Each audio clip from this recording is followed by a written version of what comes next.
और नाजरीन, शेखुपुरा में 600 छोटे बड़े सनती यूनिट्स और फैक्ट्रियां कायम हैं। फैक्ट्रियों से निकलने वाला धुआं हवा को बुरी तरह मुतासिर कर रहा है। जहरीला केमिकल मिला पानी नाले के जरिए नहर में डाला जाता है। इस वक्त हमारी एंकर कनीज फातिमा इंडस्ट्रियल एरिया में मौजूद हैं। आइए उन्हीं की जानिब चलते हैं। कनीज फातिमा, बताइएगा क्या मजमूई तौर पर मसाइल हैं जो हम देख रहे हैं। मेरा ख्याल है आपके लिए शायद सांस लेना भी मुहाल हो रहा है, वहाँ मौजूद हैं। क्या मजमूई तौर पर सूरत हाल है? बिल्कुल शीरी, अगर तो आप मेरे अकब में नज़र दौड़ाएं तो आप देखेंगे कि ये कोई पहाड़ियाँ नज़र आ रही हैं, या मैं किसी झील के आगे खड़ी हूँ, या फिर मैं किसी पहाड़ी इलाके में पहुँच चुकी हूँ। मरी के कोई पहाड़ होंगे जहाँ पर मैं पहुँच चुकी हूँ, लेकिन ये ऐसा कुछ भी नहीं है। ये आप मेरे अकब में देख सकते हैं, जो पहाड़ियाँ बनी हुई हैं ये बेसिकली राख की पहाड़ियाँ हैं। और मैं जहाँ पर खड़ी हूँ, जो झील का मंजर आपको लग रहा होगा कि शायद किसी झील के आगे खड़ी हूँ, ये झील नहीं है। बेसिकली अगर मेरे कैमरामैन आपको दिखा सके तो ये फैक्ट्री से निकलने वाला गंदा जहरीला पानी है जिसमें केमिकल मिला हुआ है। और इसी पानी की वजह से बहुत से लोग हलाक हुए हैं और बहुत से जो जानवर हैं वो भी हलाक हो चुके हैं। आप देख सकते हैं कि किस तरह से बुलबुले मार रहा है ये पानी, और इसके ऊपर मच्छर जो है वो बहुत ज़्यादा उनकी बहुतात हो चुकी है। मेरा तो यहाँ पे खड़े होना महाल हो चुका है, मुझसे सांस भी नहीं लिया जा रहा। तो खैर, मैं मास्क जो है वो मैं अपने नाक पे चढ़ा लेती हूँ क्योंकि इसको कवर करना भी बहुत ज़रूरी है। और आप ये भी देख सकते हैं, दूर तक अगर आप अपनी नज़र दौड़ाएं तो आपको नज़र आएगा कि जो हम बात करते हैं कि इसको मिनी इंडस्ट्रियल हब कहा जाता है शेखुपुरा को, वो बिल्कुल गलत नहीं है, क्योंकि बहुत से इलाकों से इंडस्ट्रीज़ या फिर फैक्ट्रीज़, कारखाने जो हैं वो यहाँ पर शिफ्ट हुए हैं। तो यकीनन ये वही इलाका है जहाँ पर मैं मौजूद हूँ, जहाँ पर आपको फैक्ट्रीज़ जो है वो नज़र आएंगी। उनकी चिमनी से निकलता हुआ जो धुआं देख रही हैं आप शीरी, यकीनन ये ऐसा धुआं है जो कि आबो हवा में मिक्स हो जाता है। आबो हवा में मिक्स होने के बाद ये कुछ इस तरह का जहरीला मवाद इसमें से खारिज होता है कि लोग जो हैं वो सांस की बीमारियों में मुब्तला हो रहे हैं। सिर्फ सांस की बीमारियों में नहीं, बल्कि उनके फेफड़ों को जो है वो बहुत ज़्यादा नुकसान पहुंचा रहा है। मैं चाहूँगी कि जो मेरे कैमरामैन हैं वो मेरे साथ साथ आएँ, मैं यहाँ के पूरे इलाके का आपको विजिट कराती हूँ, आपको दिखाती हूँ कि यहाँ पर कितनी गंदगी के जो ढेर हैं वो यहाँ पर नज़र आ रहे हैं। ये आप देखेंगे कि कहीं पर क्लस्टर्स की सूरत में आपको पानी नज़र आएगा, फिर आपको ये मट्टी के ढेर जो हैं ये दिखाई देंगे, साथ ही आपको ये बड़े बड़े पत्थर भी यहाँ पे दिखाई देंगे। और सिर्फ यही नहीं, मैं आपको एक ऐसी चीज़ दिखाने जा रही हूँ जो आप देखेंगी तो आप दंग रह जाएंगी, बल्कि आवाम जो है वो दंग रह जाएगी। बेसिकली ये आप देख रही हैं, मैंने हाथों में जो ग्लव्स हैं वो भी इसी वजह से चढ़ाए हैं। बहुत जहरीली चीज़ें हैं जिनको हम हाथ भी नहीं लगाने का सोच सकते आम रूटीन में, वो मैं आज आपको दिखाऊंगी। आप देख रही हैं, ये बेसिकली रेत नहीं है शीरी, ये रेत नहीं है, बल्कि ये जो उधर से निकलने वाला पहाड़ है, ये जो ज़र्रात है, काली जो रेत होती है, काली मट्टी जो होती है, जो बाकियात होती हैं, ये बेसिकली वो हैं। एक तरफ मेरे आपने देखा कि जोहड़ बना जो है वो पूरे का पूरा एक समंदर जो है वो हमें दिखाई देता है, जो पानी जिसमें बहुत ज़्यादा इकट्ठा हुआ है, केमिकल शुदा पानी है, और साथ ही साथ उसमें कूड़ा जो है वो मिला हुआ है। तो मेरे राइट साइड पे भी अगर मेरे कैमरामैन आपको दिखाएंगे, अगर तो ये दिखा सकते हैं, तो यहाँ पर हमने ये देखा लाइव, और यकीन मानिए मैं इस चीज़ की विटनेस हूँ, और मुझे इंतहाई दुख से ये कहना पड़ रहा है कि यहाँ पर जो पानी है केमिकल वाला, उसके अंदर से इस टाइम जो है वो येलो कलर का या गोल्डन कलर का पानी जो है वो बन जाता है, और साथ में उससे धुआं उठ रहा है। बाकायदा तौर पे हम उसको देख भी सकते हैं। वो जब धुआं उठता है तो वो क्या करता है, मैंने देखा एक छोटा सा कुत्ते का बच्चा आप उसको कह सकते हैं, वो यकीन मानिए उसने अपना मुंह उसमें डाला है और वो वहीं पर हलाक हो गए। सिर्फ यही नहीं, यहाँ पे कुछ इलाका मकीन है, उनका ये बताना है कि जब ये इलाका जो था, यहाँ पर अभी नई नई फैक्ट्रीज बनी थी, लोगों में इतनी अवेयरनेस नहीं थी, तब क्या था, यहाँ पर एक फैक्ट्री बनी थी अल्कोहल की, लेकिन यह है कि वो अल्कोहल वो वाली नहीं है जो आप भी समझ रही है, लोग भी समझते हैं। यही उन लोगों ने भी गलती की, उसको वही समझा और उस पानी को वो पी गए, जिसकी वजह से वो अपनी जान से हाथ धो बैठे। तो कुछ यहाँ पर लोग मौजूद हैं, उनसे बात कर लेते हैं। अस्सलाम वालेकुम। ये जरा आप इधर आ जाइए ताकि हमारे कैमरामैन जो है ना वो आपको सही तरह से दिखा सके। अच्छा, आपने हमें बताया कि यहाँ पर ये जो मैं भी देख रही हूँ, एक तरफ नाला है, एक तरफ इस तरह से एक दरिया का मंजर पेश करता हुआ एक जोहड़ है जिसके ऊपर मच्छर ही मच्छर है। तो मैं चाहूँगी कि ज़रा आप हमें इसकी तारीख बताइए, ये सिचुएशन बताइए, कब से ऐसा है और क्या ये शुरू से ऐसा ही है, इसको ठीक करने का कभी नहीं सोचा गया? असल में मैडम, अगर आप देखें तो ये लाहौर रोड है और बड़ा यानी ऐसा इलाका है कि यहाँ से रोज़मर्रा की ट्रैफिक यहाँ से गुजरती है। यहाँ पे इंतज़ामिया अभी महकमा माहौलियात वाले यहाँ से रोज़ गुजरते हैं। लेकिन मैडम आप यकीन करें कि ये जो आपने अभी ये ऐश दिखाई है, ये ऐसी ऐश है कि ये यहाँ से उठती है और लोगों के ख़ास करके जो बाइक या रिक्शा पे सवारियाँ होती हैं, उनके आंखों में जब पड़ जाती है ये 4-5 दिन उससे निकलती नहीं है। और यहाँ के इर्द गिर्द तकरीबन लाखों की आबादी है। और उनके घरों में अगर आप देख लें तो यही ऐश जो अभी यहाँ पे आपको नज़र आ रही है, 1-1 इंच 2-2 इंच रात को पड़ती है। और ये जितनी इंडस्ट्री है ये वो ईंधन इस्तेमाल करते हैं जो ममनू है, और लाखों करोड़ों की यहाँ से दिहाड़ियाँ लगाते हैं ये महकमा माहौलियात वाले। इंतज़ामिया ने आंखें बंद की है और लोगों का जो जीना है उन्होंने अच्छा, ये इसको महकमा माहौलियात की गफलत कहेंगे या फिर कोई मिली भगत कहेंगे? क्योंकि ये हमने देखा ये ऐश जो है ये तो मौत का सामान बांट रही है। लोगों के घरों में जब जाती होगी, खाने में डलती होगी, जब खाना वही जहरीला खाना लोग खाते होंगे, इंटेक करते होंगे उसका, वो तो बीमार पड़ जाते होंगे। और कुछ लोग यकीनन पता भी नहीं चलता होगा, नागहानी अमवात जो है उसका शिकार होते होंगे, या फिर कोई ऐसी बीमारियां उनको लग जाती होंगी कि उनको खुद भी नहीं पता चलता होगा। और समटाइम तो कुछ बीमारियां ऐसी होती है वो डायग्नोज भी नहीं होती। अच्छा, ये साथ ही आबादी है और लाखों की आबादी है। यहाँ के बच्चे ये इनहेल करते हैं यहाँ से, और ये आप समझ लें कि इन दिनों में जो है फोक बहुत ज़्यादा होती है, जिसकी वजह से ये बिल्कुल वो फोक के अंदर रहती है और सांस के ज़रिए आप इसको ले रहे हैं। और आप यकीन करें जितनी भी यहाँ इर्द गिर्द की आबादी हैं वो सब उनके बच्चे बुज़ुर्ग जो हैं इस ऐश की वजह से। और यहाँ पे जो पानी है वो बहुत जहरीला है। और यहाँ पे जितने आप लोग देखें यहाँ पे हेपेटाइटिस की जो है ना मुख्तलिफ जो BCD एग्जाम बहुत ज़्यादा यहाँ पे आप, क्योंकि पानी जो है वो जहरीला हो चुका है। ये केमिकल वाली जो इंडस्ट्री है ये आप ये साथ सेम है, इसमें से इतना जहरीला पानी छोड़ते हैं कि उससे अगर कोई एक बूंद भी कोई परिंदा या कोई जानवर ले ले वो उसी मौके पे हलाक हो जाए। एक तरफ हम देख रहे हैं चिमनियों से उठता हुआ धुआं जो कि वैसे ही आबो हवा में मिक्स हो जाए तो आबो हवा वैसे ही जहरीली हो जाती है। दूसरा ये जो ज़र्रात ऐश के ये उड़ते हैं तो ये भी आबो हवा में मिक्स हो जाते हैं तो वो और जहरीली हो जाती है। फिर तीसरा ये केमिकल जो है ये भी तो, इसके भी ज़र्रात जो है ये भी तो आबो हवा में शामिल हो जाते हैं। फिर तो इस एरिया की जो आबो हवा है वो वैसे ही मौत बांट रही है। जी बेशक जी, इसमें कोई शक नहीं है। सबसे पहले तो हम ये समा न्यूज़ का शुक्रिया अदा करते हैं कि वो हमारी आवाज़ बने और हमारे जो मसाइल हैं वो अरबाब इख्तियार तक जो है वो पहुंचाएंगे। तो ये अपने रोड की दूसरी साइड पे एक रहायशी एरिया है, ठीक है, मतलब शेखुपुरा का सबसे पोश एरिया जो है ना, पोश इलाका है, सोसाइटी, हाउसिंग सोसाइटी।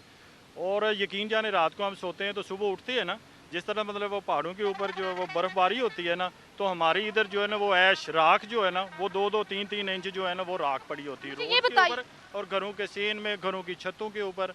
और तरह तरह की बीमारियां जो हैं, आँखों की बीमारियां, खासकर TB, लंग्स, मतलब ये मसाइल जो है ना ये लोगों के यहाँ पे जो है ना वो बहुत ही बढ़ रहे हैं। इसी साइड पे आने लगी थी कि ये सारा जो मिक्सचर या मुरक्कब जो है इसके बाद एक जाहिर सी बात है एक जानदार है। मैं जानदार सिर्फ इंसानों को नहीं कहूँगी बल्कि मेरे लिए जो जानवर है जो सांस लेते हैं वो भी मेरे लिए जानदार है। और ये चीज़ें तो पौधों के लिए भी नहीं ठीक, वो तो फिर जानदार है। जानदार में जानवर, इंसान सभी आ जाते हैं। इसके बाद कौन कौन सी ऐसी बीमारियाँ हैं जो कि यहाँ पर ऑलरेडी जो लोग रह रहे हैं वो उसको भुगत रहे हैं? ये अपना आँखों की बीमारियाँ हैं, TB है, मतलब और भी बेशुमार जो बीमारियां जो मतलब जो सांस के ज़रिए, क्योंकि सांस लेने यहाँ पे माल है जो ना, मतलब इतने मसले मसाइल। आप देखें ये दरख्तों के ऊपर देखें कितनी ऐश जमी हुई है जो ना, मतलब वो दरख्त नज़र ही नहीं आते, उनकी ग्रीनरी जो है वो ख़त्म हो गई है। ऑक्सीजन वाला जो मसला वो बिल्कुल इधर है ही नहीं, ऑक्सीजन सांस लेना माहौल है जो है ना। आप अगर आगे वो रहायशी एरिया में आके खुद आए ना, खुद देखिए वहाँ पर जो है। तो मेरी तो ये रिक्वेस्ट है मरियम नवाज़ से कि वो जिस तरह दूसरे वो स्टेप ले रही हैं वो इस बारे में, माहौलियात के बारे में जो है ना वो स्टेप लें। वो पहले बात कर रहे थे खान साहब के इधर जो मिली भगत से सारा कुछ जो है ना ये काम हो रहा है, क्योंकि ये अपना एनवायरनमेंट वालों को मंथली जो है वो उनको घर बैठे वो जो अपना ऑफिस में बैठे हुए पहुंच जाते, लिहाजा वो इधर चक्कर ही नहीं लगाते। आके वो देखें ये आपके सामने सब मिल्स में जो है ना वो कितना जो है वो धुआं जो है वो निकल रहा है। और सांस लेना आप हमारे से बेहतर जो है ना आप भी इस वक्त जो है ना वो अंदाज़ा लगा सकती हैं कि सांस लेना कितना मुश्किल है। बिल्कुल ऐसे ही है, सांस लेना यहाँ पे बहुत ज़्यादा मुश्किल हो चुका है। जहाँ पर शेखुपुरा के अवाम जो हैं वो पीने के साफ़ पानी को तरस रहे हैं। टूटे हुए यहाँ पर रोड है, वो चाहते हैं, उनकी ख्वाहिश है कि रोड जो है ये उनको दोबारा से तामीर किया जाए, टूटे हुए रास्ते जो है उनको दोबारा से ठीक किया जाए। वहीं पर एक बहुत बड़ा मसला जो सीवरेज का है वो तो है ही है, लेकिन यहाँ पर साफ़ पानी पीने का मुयसर नहीं है। यहाँ पर उल्टा आबो हवा जो है उसमें भी केमिकल मिला हुआ है, जहरीली आबो हवा है। तो यहाँ के लोग जो हैं वो यही उम्मीद कर रहे हैं और यही उनकी अपील भी है कि उनको साफ़ पानी मुहैया किया जाए, उनको साफ़ रोड प्रोवाइड किए जाए और साथ ही साथ जो ये ताफुन ज़्यादा इनकी ये जो चीज़ें हैं जहाँ से ये ताफुन उठ रहा है इनको भी ठीक किया जाए और जल्द अज जल्द इन चीज़ों पर काबू पाया जाए। तो ये लोग अपील कर रहे हैं। Shri, over to you. बिल्कुल ऐसा ही है कनीज़ फातिमा, और हम यही अपील समा के प्लेटफॉर्म के जरिए अरबाब इख्तियार तक पहुँचा रहे हैं। आपने इसको तफसीलन कवर किया, फ़िज़ाई मनाज़र ड्रोन की मदद से के जरिए हमने दिखाया समा के नाज़रीन को शेखुपुरा में मसाइल को हल करने के लिए शुरू किया जाने वाला जो तरक्याती मंसूबा है उसकी बात कर लेते हैं नाज़रीन, जो खुद मसाइल का गढ़ बन गया है। रसूल नगर फाटक की हम बात कर रहे हैं, जिस पर फ्लाईओवर प्रोजेक्ट इल्तवा का शिकार है। टूटी सड़क पर उड़ती धूल मिट्टी के बायस बीमारियां भी फैल रही हैं। फहद भट्टी इस वक्त रसूल नगर फाटक पर मौजूद है, इनसे मजीद तफसीलात जान लेते हैं। बताइएगा। शेखुपुरा के मसाइल को हल करने के लिए तरक्याती मंसूबे शुरू किए गए, मगर कुछ मंसूबे ऐसे हैं जो खुद मसाइल का गढ़ बन चुके हैं। मैं इस वक्त मौजूद हूँ रसूल नगर के इलाके में, जहाँ पर एक फ्लाईओवर बनाया जाना था, मगर वो फ्लाईओवर गुज़िश्ता 2.5 साल से रुका हुआ है। इसका तरक्याती प्रोजेक्ट, तरक्याती मंसूबा जो था वो इल्तवा का शिकार हो गया है। कुछ लोग यहाँ से गुजर रहे हैं, उनसे जानते हैं, क्योंकि ये टूटी फूटी सड़क है, यहाँ से जो लोग गुजरते हैं उन्हें बड़ा मसला पेश आता है। भाईजान आप बताइएगा कि ये 2-2.5 साल से इसी तरह प्रोजेक्ट रुका हुआ है? जी भाईजान, ये 2-2.5 साल हो गए हैं। ये सन 2022 के शुरू में ये टूट गया था, तो ये सारा ख़राब हुआ है। तब से ये कह रहे हैं कि फ्लाईओवर बनेगा, अच्छा सा बनेगा। तो जब ये हम लोग यहाँ से गुजरते हैं, एक तो सांस लेने में प्रॉब्लम होती है, दूसरे नंबर पे जो बुजुर्ग लोग गुजरते हैं उनको मसला है। हमारी बाइक्स का देखें मैं भी इधर गिरा हुआ था, तो ये जब बारिश होती है सारा यानी कि दरम बरम हो जाता है, ना गुजरा जाता है ना कुछ होता है। ये इनसे रिक्वेस्ट है कि ये बनवाएं। तो हम इसको 2 से 3 साल हो गए हैं शुरू हुए, तो लेकिन अभी तक कंप्लीट नहीं हुआ। काफ़ी ये सरिये वगैरह निकले हुए हैं, ऐसे रोड से आते हुए एक्सीडेंट हो जाते हैं लोगों के। कल या परसों बारिशों का सीज़न आएगा, इधर से गुजरना भी महाल हो जाता है। इसके अलावा स्कूल टाइम के औकात में देखें आके भी मतलब कि इतना रश होता है कि लोग पटरी से मतलब गुजारते हैं। इधर हादसे भी हुए हैं, मोटरसाइकिल भी गाड़ी के नीचे आई है।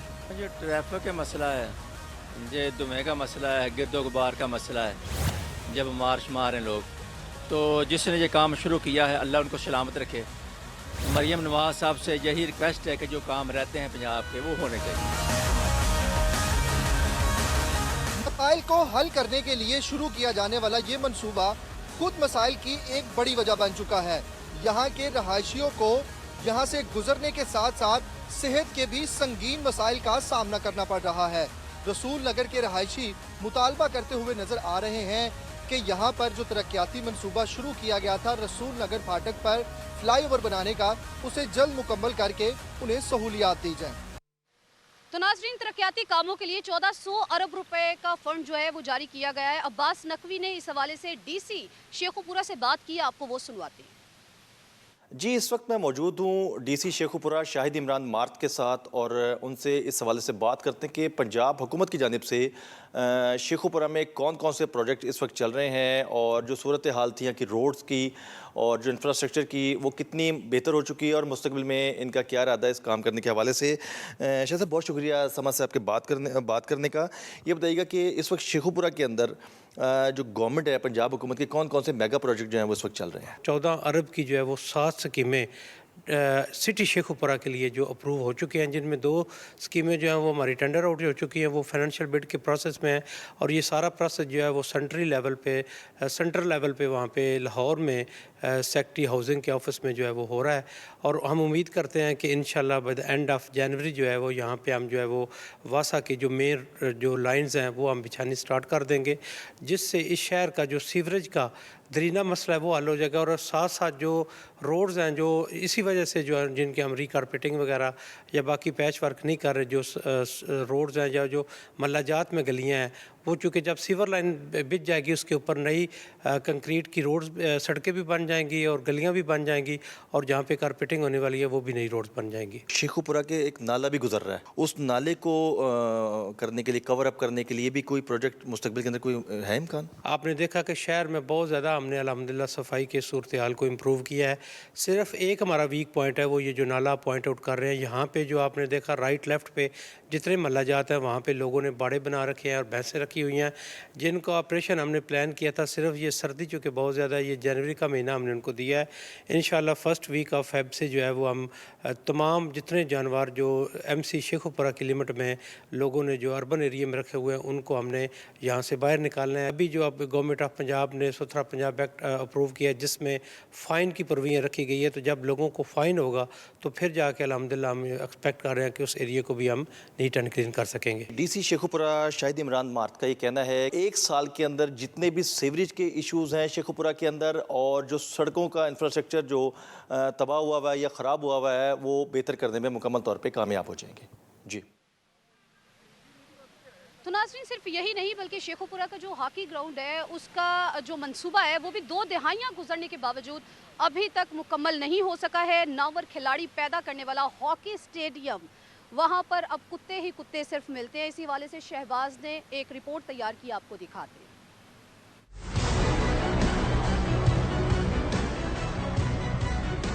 टूटी फूटी दीवारें, कचरे के ढेर, आवारा कुत्तों की भरमार और नशई बेशुमार, ये कोई खंडर नहीं, शेखुपुरा का तारीखी हॉकी ग्राउंड है जो कभी मैचेस का मेजबान हुआ करता था। ये हॉकी ग्राउंड ओलंपियन नवीद आलम और सईद अनवर समेत कई खिलाड़ियों की पहचान बना। हॉकी ग्राउंड हॉकी के लिए बनाया गया था, लेकिन इसमें इंतज़ामिया ने बिल्कुल भी इस चीज़ में अपना कोई भी इंतज़ाम नहीं किया, जिसकी वजह से ये बिल्कुल तबाह हो चुका है। तो हमारी तो खुद इंतज़ामिया से अपील है कि वो इस चीज़ को ऊपर एक्शन ले और इसको जल्द से जल्द अपनी असल हालत में लाया जाए। हमारी गवर्नमेंट से यही अपील है कि इतना करोड़ों रुपया खर्च किया हुआ है यहाँ पे इन्होंने, तो हालात आपके सामने ही है, देख लें आप क्या हाल हुआ है। यहाँ पे हॉकी ग्राउंड का हमारा कौमी खेल भी है और हमारी गवर्नमेंट से यही अपील है कि इस पे कोई कार्रवाई की जाए, देखा जाए इस निज़ाम को। इंतजामी गफलत के बाइस हॉकी ग्राउंड में ऑस्ट्रोटर्फ का मंसूबा 2 दहाइयाँ गुजरने के बावजूद सिर्फ फाइलों तक महदूद है। हम तो चाहते हैं गवर्नमेंट इसको इसके हालात थोड़े सही करे और हम यहाँ खेलने के काबिल हों और यहाँ टीमें आएँ और हमारा पाकिस्तान का ज़रा नाम रोशन हो सके, बच्चे खेलें, थोड़ा सा पाकिस्तान का नाम रोशन हो। नौजवानों की ख्वाहिश है कि इस ग्राउंड की रौनकें जल्द बहाल की जाएं ताकि फिर से कौमी खेल का मुस्तकबिल रोशन बनाया जा सके। कैमरामैन सुहेल दानिश के साथ शहबाज खान, समा, शेखुपुरा।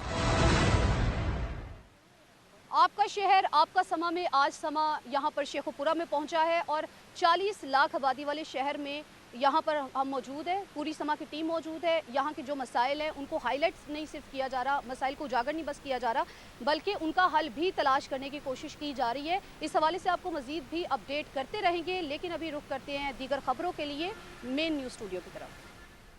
ठीक है, शुक्रिया कनीज़ फातिमा। आगे बढ़ते हैं, कुछ दीगर खबर बुलेटिन का हिस्सा बनाते हैं। सरगोदा के करीब अलमनाक ट्रैफिक हादसे में जाम बहक फैसलाबाद के 14 अफराद की नमाज जनाजा अदा कर दी गई है। इस पर तफसीलात जानते अपने नुमाइंदे नईम कैसर से।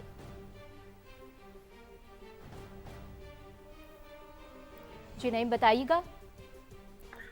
जी देखें, ये 2 भाई हैं अब्बास और शहबाज, जिनका पूरा खानदान फैसलाबाद में अपनी वालदा की तदफीन के लिए यहाँ पर आ रहा था और रास्ते में मोटरवे बंद होने की वजह से ये लोग बरास्ता रोड जो है वो यहाँ पर आ रहे थे कि सरगोदा के करीब, कोट मोहम्मद के करीब, वहाँ पर ये गाड़ी जो है ये धुंध की वजह से ये मस्जिद में ये लोग सवार थे, तो मस्दा जो है वो वहाँ पर रोड के साथ टकराते हुए डिवाइडर के साथ नहर में जा गिरा और जो मस्दा था इसमें 5 टन के करीब वंडा वगैरह जो जानवरों का चारा होता है वो इसमें शामिल था। तो उसके नीचे दबकर ये 14 अफराद जो हैं ये जाम बहक हुए हैं, जिसमें अब्बास की फैमिली में से एक बेटा, बीवी, उसकी बहू और 6 पोतियां पोते उसके शामिल हैं, जबकि शहबाज की फैमिली में से उसका 2 बहुएं उसकी शामिल है, एक बीवी और एक उसका पोता जो है वो शामिल है। तो ये मिल मिलाकर 14 अफराद जो हैं ये जाम बहक हुए हैं, जिनकी नमाज जनाजा जो है। आपका नाम कैसर अपडेट करने के लिए। और अब आपको बताते हैं, UNCRC में पाकिस्तान की पेश रिपोर्ट पर जिनेवा में 100वां इजलास हुआ है, जिसमें बच्चों के तहफ़्फ़ुज़ और फलाह बहबूद के लिए उठाए गए इक़दामात से आगाह किया गया। इसी पर बात करने के लिए हमारे साथ चेयरपर्सन चाइल्ड प्रोटेक्शन ब्यूरो सारा अहमद मौजूद है, उनसे मज़ीद जानते हैं। जी सारा, आपने पाकिस्तान की नुमाइंदगी की है, कमेटी के क्या तहफ़्फ़ुज़ात थे और आपने उन तहफ़्फ़ुज़ात को कैसे दूर किया है? देखिए, ये एक बहुत इंपॉर्टेंट ग्लोबल मीटिंग थी, review meeting United Nations committee on the rights of child पे। ये हर 5 साल जो है हर मुल्क जिसने UNCRC के साथ रेटिफाई किया हुआ है इस एग्रीमेंट पे, उनको ये रिपोर्ट पेश करनी होती है एवरी 5 years एंड वहाँ पे रिव्यू मीटिंग होती है जिसमें शिरकत की जाती है। पूरे पाकिस्तान में जो बच्चों के हुकूक के लिए काम किया जा रहा है वो वहाँ पे हमने बताया जैसे कि एक साल में कितने बच्चे पाकिस्तान में रेस्क्यू किए जाते हैं जो चाइल्ड अब्यूज़ का शिकार होते हैं और उनको हम रिहेबिलिटेट कैसे करते हैं, ये हमने बताया। फिर हम आगाही के लिए जो काम कर रहे हैं, बच्चों में गुड टच बैड टच का फ़र्क बताने के लिए, उनको अब्यूज़ से रोकने के लिए उस पर जो काम किया जाता है वो हमने बताया। फिर पोलियो के लिए हमने बच्चों में जो पोलियो हो जाता है उसकी इरेडिकेशन के लिए जो हुकूमत पाकिस्तान इकदाम उठाई है वो हमने उजागर किए। फिर उनके जहन में बहुत सारी ऑब्जर्वेशंस थी कि बच्चों के लिए हेल्थ और एजुकेशन में कितना बजट गवर्नमेंट देती है, हमने वो वहाँ पे बताया। तो जो उनके जहन में मिसकंसेप्शंस थी काफ़ी चीज़ों के हवाले से वो क्लियर की हमने। दूसरे और भी टॉपिक्स थे डिटेल्ड, तो वो हमने वहाँ पे चाइल्ड ट्रैफिकिंग के हवाले से, बर्थ रजिस्ट्रेशन के हवाले से, तो जो हम यहाँ पे काम करें हमने वो हाईलाइट किया। चाइल्ड प्रोटेक्शन इंटरफेथ कमेटी कायम की गई है पंजाब में और ये दूसरे सूबों में भी रेप्लिकेट होगी। इसका मकसद ये है कि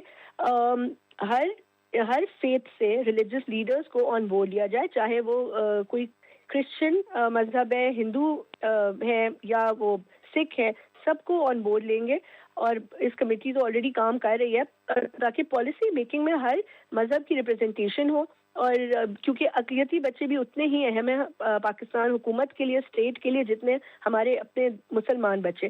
सो then every child should be treated equally और उनकी रिप्रेजेंटेशन भी होनी चाहिए। चाइल्ड पार्टिसिपेशन पे भी बहुत बात हुई है। फिर मदारिस के बारे में उनकी कोई मिसकंसेप्शन नहीं, हमने वो भी बताया कि मदारिस को रजिस्ट्रेशन करने का क्या तरीका है और मदारिस में भी अगर कोई इस तरह का वाक़या आए तो उसको इक्वली ट्रीट किया जाता है जिस तरह कोई और वाक़या। तो हमने बहुत सारी चीज़ें क्लेरिफाई की हैं।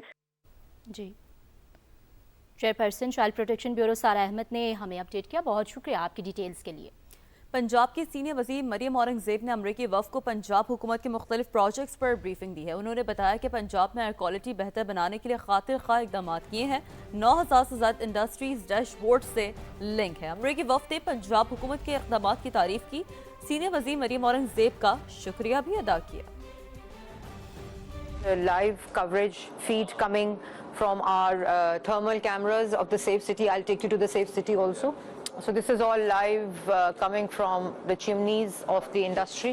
And there was nothing when we assumed office. It was just because, as I said, it was just management of smog and air quality during these 3 months. Yeah, so they have body cams also when they visit these places. The location of the inspector visiting industry or brick kiln or stubble burning. So this is what I was talking about. Now our data that we have of our air quality monitors and also our indigenous technology is then compared with all the international websites. We are subscribed to it. We are their official partners. You've really touched my heart. I'm an old man and I was telling my friends I'm probably never going to see actual action that will occur in my lifetime, but I wanted to come anyways. You've changed that. Thank you so much. Thank you. जुड़वां बहनें, taekwondo की शहजादियां, mountain fighters, twin sisters Manisha और मरीहा बनी समा की मेहमान। कहा शुरू में बहुत मुश्किलात थीं, सब सोचते थे लड़कों के खेल में लड़कियां कैसे खेलेंगी।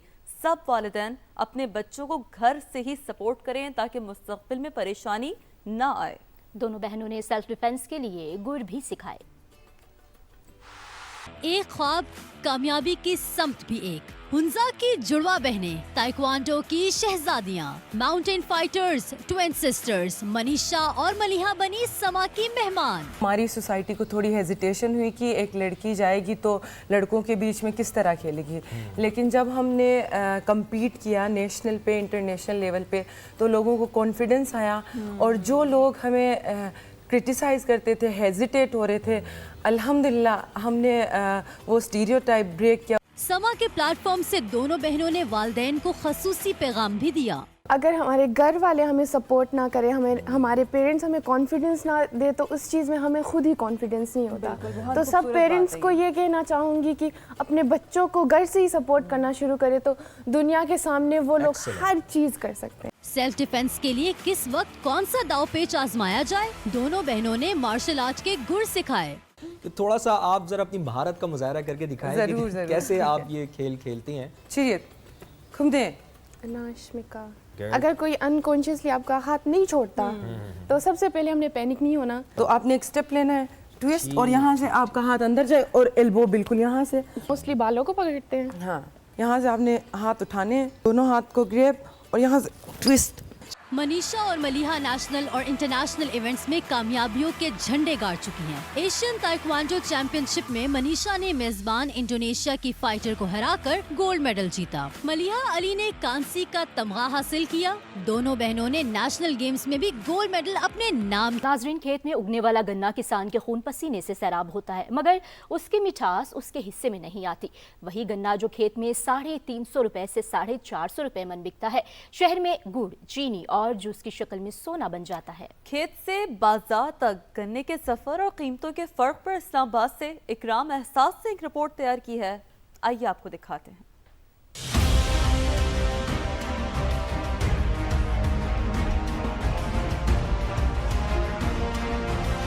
ये वो खेत है जहां गन्ना उगता है। किसान इस फसल को सिर्फ पानी नहीं बल्कि अपने खून पसीने से सींचता है, लेकिन उसकी निस्फ साल की मेहनत का फल सिर्फ सरमायादार को मिलता है, क्योंकि इसकी कीमत का तयन कहीं और होता है, और वो भी सिर्फ 350 रुपए मन।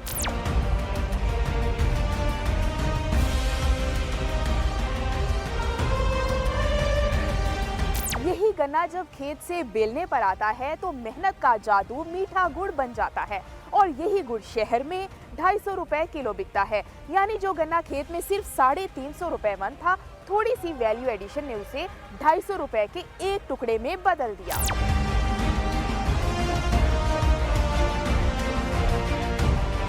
किसान जो गन्ना 350 से 450 रुपए फी मन शुगर मिल पर भेजता है, वो चीनी बनकर सरमायादार के लिए अरबों रुपए की मुनाफा बख्श प्रोडक्ट बनती है, मगर किसान बस अपने हाथ मलता ही रह जाता है। जो गन्ना किसान ने 350 रुपए मन बेचा था, शहर की गलियों में गंडेरी की सूरत में 200 रुपए किलो बिक रहा है। किसान की मेहनत का फायदा कोई और उठाता है, चाहे वो मिडल मैन हो या सरमायादार। किसान के हाथ सिर्फ मायूसी आती है। हमारी तो फसल जो है ना वो रुल गई है। हमारा कमांद की फसल कोई देख ले जनाब, हमें बामुश्किल मजदूरी वगैरह ये सारे अखराजात निकाल कर 200-250 रुपया बचता है, और ये शुगर माफिया है जो दोनों हाथों से बेचारे किसान को लूट रहा है कमांद की शक्ल में, और हमें चीनी महंगी दे रहे हैं। हम क्या करें, हमारे तो अखराजात भी पूरे नहीं होते। गुड़ बनाने में थोड़ी मेहनत तो लगती है, लेकिन इसके लिए ज्यादा सरमाया दरकार नहीं।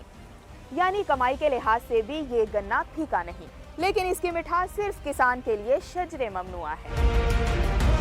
मैंने आज से 2 साल पहले गन्ने से गुड़ बनाने का काम शुरू किया है।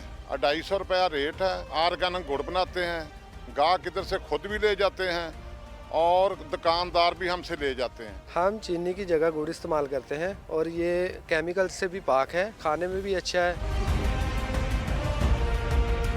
शुगर मिल किसानों को गन्ने का रेट 350 से 450 रुपए फी मन देती हैं, मगर कमाद की कटाई, छिलाई, मिल्स तक लाने का किराया सब कुछ किसान को इसी में से अदा करना पड़ता है।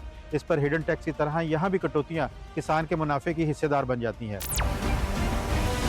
गन्ने की फसल है, इस पर कटौतियाँ जो है वो बहुत ज़्यादा बेजा और नाजायज़ हो रही हैं, और इसके हमारा ये मुतालबा है कि इन कटौतियों को जो है वो ख़त्म किया जाए और किसान को जो इसका हक है वो मुनासिब तरीके से दिया जाए। कटाई जो है वो 20-25 रुपये मन है, और उसकी जो शुगर मिल पे लेके जाने वाली ट्राली का किराया है वो भी तकरीबन 20-25 रुपये मन है। हमारी जो मेहनत है ना वो हमें पूरी नहीं मिल रही, क्योंकि हमारे खर्चे बहुत हैं। गन्ने का रेट जो है वो बहुत कम है। कम से कम गन्ने का रेट जो है वो 600 रुपये होने चाहिए, फिर जाके हमें पूरा मुआवजा मिलेगा।